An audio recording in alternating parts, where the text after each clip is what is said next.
The recent Feast of Tabernacles, a spiritual preparation for the coming of the Messiah and the rebuilding of the Third Temple, has just been concluded.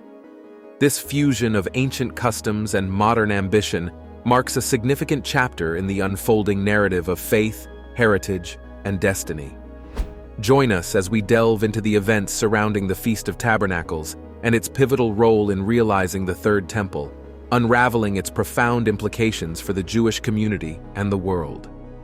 According to theological interpretations and biblical prophecies, the reenactment of the Festival of the Temple and the rebuilding of the Third Temple have been said to be precursors to the coming Messiah.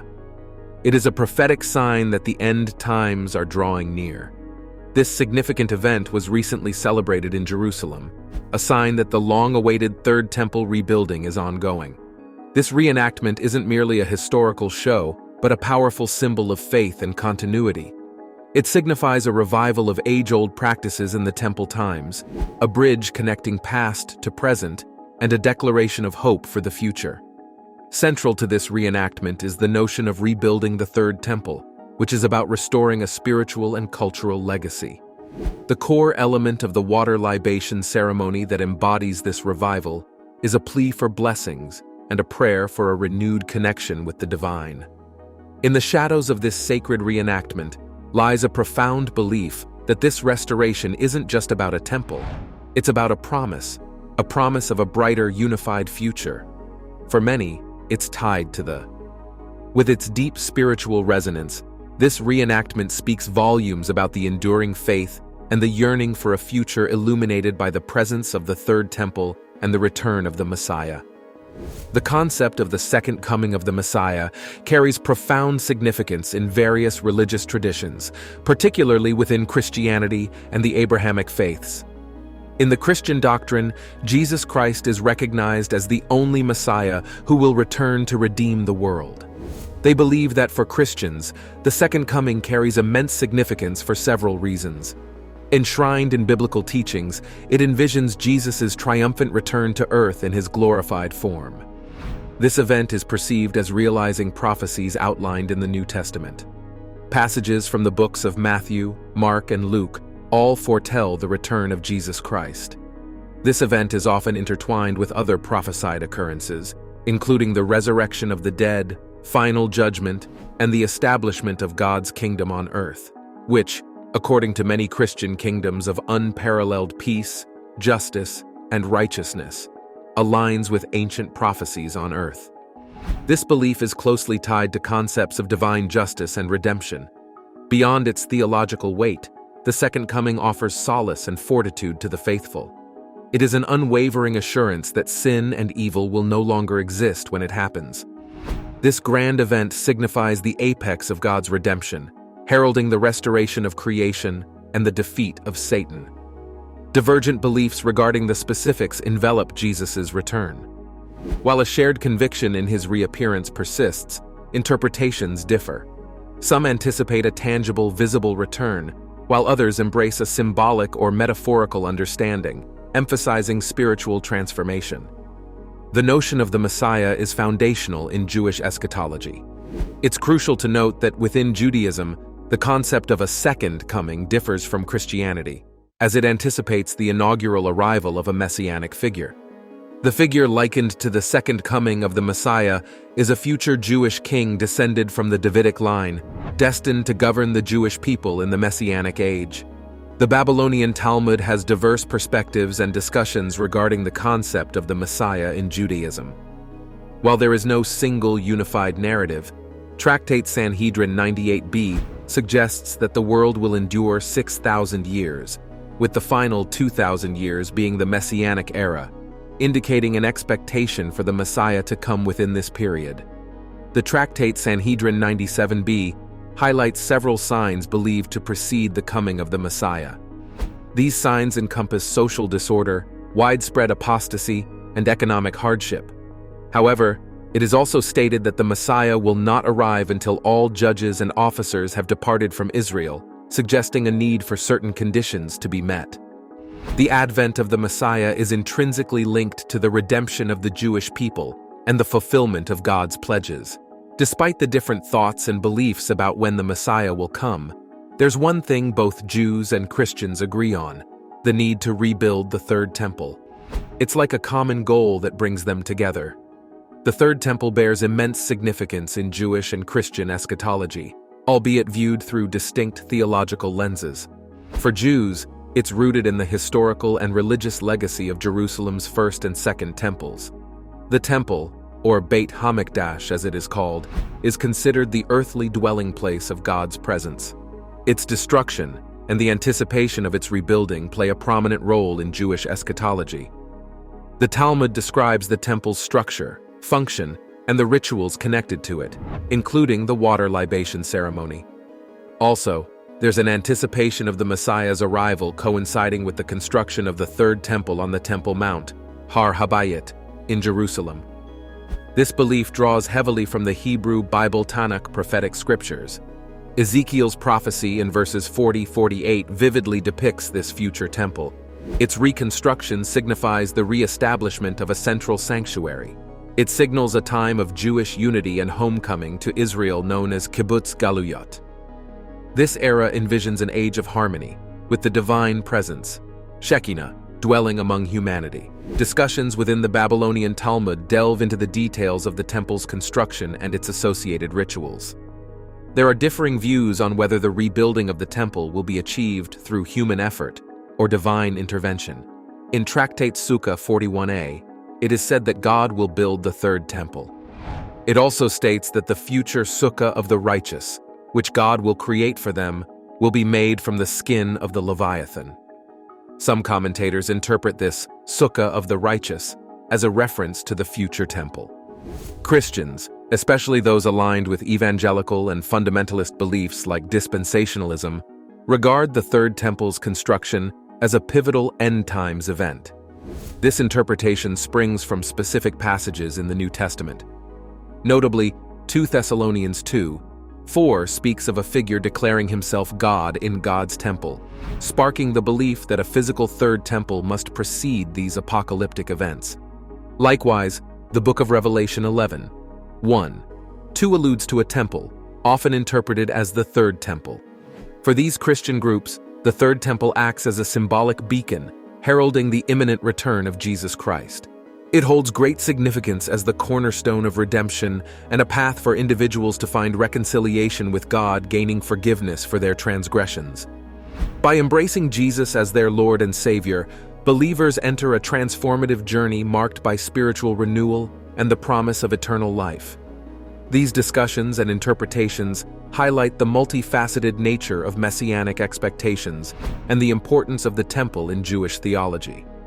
They invite us to explore the intricate connections between prophecy, the rebuilding of the temple, and the spiritual renewal associated with the arrival of the Messiah. What is the Festival of the Tabernacle, and how was it celebrated in the days of old? In the days of the previous 2 temples, a significant event known as the Sukkot was carried out. This tradition holds an intriguing history. Sukkot, known as the Feast of Tabernacles or Booths, stands as one of Judaism's major pilgrimage festivals, alongside Passover and Shavuot. During this festival, Israelites were commanded to journey to the temple in Jerusalem. The holiday spans 7 days, with the first being a Sabbath-like observance prohibiting work, followed by intermediate days known as Chol HaMoed. The 7th day, Hoshana Rabbah, holds special significance, marking the conclusion of the season of divine judgment for the new year. It's a commemoration of the 40 years when the children of Israel wandered in the desert, dwelling in temporary shelters. Observed on the 15th day of Tishrei, Sukkot falls between late September and late October. The Book of 1 Kings is pivotal in recounting Israel's monarchical history, forming part of the larger narrative known as the Deuteronomic history. This encompasses Joshua, Judges, 1 and 2 Samuel, and 1 and Amp, 2 Kings. 1 Kings 8:2 mentions all of Israel converging before King Solomon during a festival in the month of Ethanim. Then, in chapter 8 of 1 Kings, King Solomon consecrates the newly erected temple in Jerusalem, marking a pivotal moment in Israel's history. The Ark of the Covenant finds its place within the temple, accompanied by Solomon's prayer of dedication. That is to say, the gathering during Sukkot holds profound significance. It fulfills the pilgrimage commandment. It marks the end of the crucial role of the temple in Jewish religious life. Fast forward to the aftermath of the Babylonian captivity, where Cyrus II of Persia allowed the Jews to return to Jerusalem for temple reconstruction. The book of Ezra chronicles this return and the ensuing rebuilding process. Chapter 3 records the returning exiles gathering in Jerusalem to celebrate Sukkot. Ezra 3, 1, 6. According to Ezra 3, 4, 6, they celebrated the Festival of Tabernacles as prescribed. After that, they presented the regular burnt offerings. They also gave free will offerings each day. So they celebrated the Festival of Tabernacles with joy. This celebration carries profound weight for several reasons. Firstly, it signifies the reinstatement of religious practices, an obedient response to God's instructions, Leviticus 23:33, 43, marking a resurgence of faith observance after years of exile. One outstanding ritual that was performed during this Sukkot in the time of the temple in Jerusalem was the water libation. The water libation ceremony, or Nisuch HaMayim in Hebrew, was pivotal in the Sukkot observances. It was a symbolic act of pouring water onto the temple's altar as a gesture of gratitude and a plea for rain in the upcoming year. This ritual was part of Sukkot traditions, encompassing dwelling in temporary huts, sukkah, and waving a bundle of 4 plant species. It is said that King Hezekiah constructed a tunnel that channeled water from the Gihon spring into the heart of Jerusalem, terminating at the pool of Siloam, the very source of the Sukkot water ritual. Now, while the Bible doesn't explicitly tie Hezekiah to this rite, one can surmise that his advancements in the city's water system indirectly facilitated this pivotal ceremony, ensuring a reliable water supply within the city walls, and his efforts to centralize worship in Jerusalem likely played a role in establishing or promoting such significant rituals. The water libation ceremony carries messianic expectations due to its association with prophecy and divine blessings. Pouring water, a symbol of life, holds significance in various cultures and religions. In the context of biblical texts, such as Isaiah 44:3 and Joel 2:28, 29, pouring water represents God's outpouring of His Spirit upon the land and people, signifying a spiritual renewal and fulfillment of divine promises. The role of the water libation ceremony was for purification. Water holds a universal purifying essence across cultures and religions, and Judaism is no exception. Unlike other libations centered on wine, the water libation ceremony specifically demanded water. This act of pouring water was not merely an offering to God. According to Jewish law, halakha, purity was a prerequisite for participating in various religious activities, including temple services. Hence, by pouring water onto the altar, the priests were engaged in a dual act, offering to God and symbolically cleansing themselves and the entire community. During the ceremony, specific steps are taken. First, the water used in this ceremony must be drawn from the Siloam pool southeast of Jerusalem's Old City in a golden flask with great fanfare and procession. With much reverence, the high priest, flanked by fellow priests and a host of participants, would ascend the Temple Mount, the flask cradled carefully. Once at the temple, the high priest would pour the water and wine simultaneously into 2 designated funnels leading to the altar's base. This dual libation embodied a plea for physical, water, and spiritual sustenance, wine. Following the water libation ceremony, a spirited all-night celebration called Simchat Beit HaShoeva, or the Joy of the Water Drawing, would ensue, featuring music, dance, torch juggling, and scholarly lectures. With its profound symbolic and practical implications, this ceremony vividly underscored the spiritual depth of Sukkot and the central role water played in Jewish rituals. According to historical records, several events would occur the day after the water libation ceremony. To begin, it's worth highlighting that the water libation isn't a one-time affair.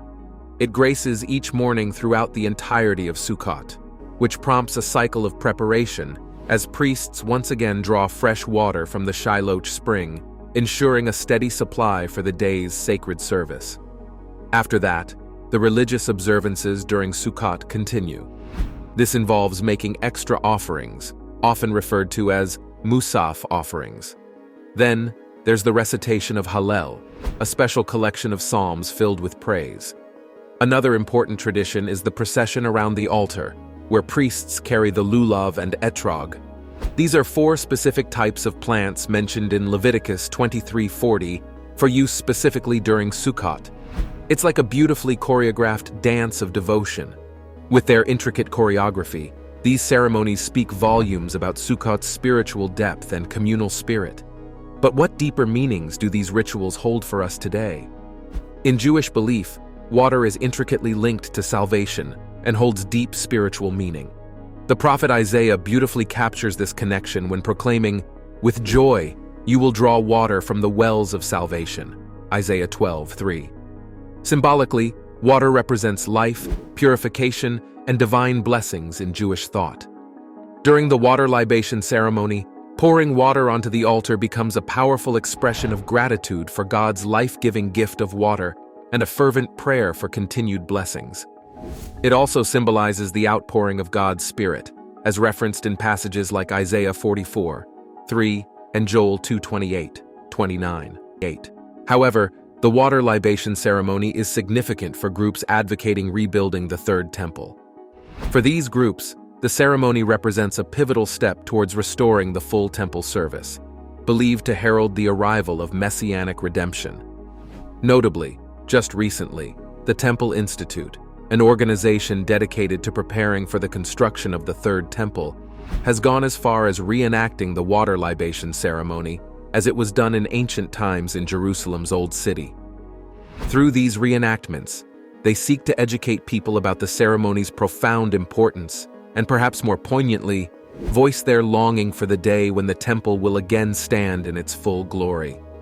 Led by Rabbi Yisrael Ariel, the founder of the Temple Institute, along with esteemed rabbis such as Rabbi Dov Lior, Rabbi Aryeh Stern, Rabbi Shmuel Eliyahu, Rabbi David Chai HaKohen, Rabbi Ra'am Jakohen, Rabbi Menachem Bornstein, and Rabbi Uri Cherki, who oversaw the event, lending their guidance and expertise. The event commenced at Shar Hashpot, also known as the Dung Gate, where a group of participants gathered.